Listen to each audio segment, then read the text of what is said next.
আসসালামু আলাইকুম ভাই ও বন্ধুরা। আমরা শুনতে পাচ্ছি তাণ্ডবের টিজার নাম্বার 1 সাকিব খান।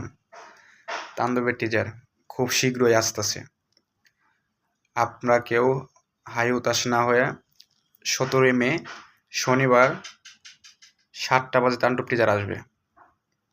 আমরা জানি আমরা সবাই এক্সাইটেডমেন্ট, কিন্তু এত জল্পনা কল্পনার পরেও 17ই মে রায়হান রাবি ঘোষণা দিয়েছে 17ই মে আমাদের মাঝে তাণ্ডব টিজার আসতেছে। এবার ঝড় বয়ে দিবে ঝড়।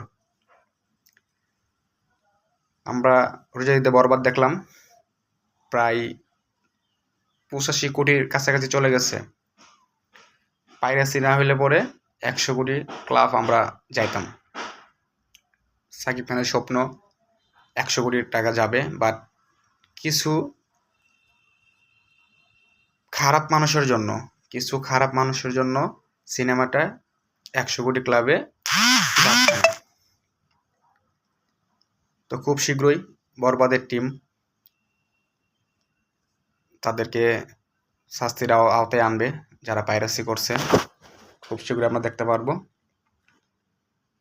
কিন্তু বর্তমানে যে তাণ্ডব একদম শুটিং প্রায় শেষ পর্যায়ে, 70% শুটিং শেষ, 70% শুটিং শেষ, আর 30% শুটিং বাকি।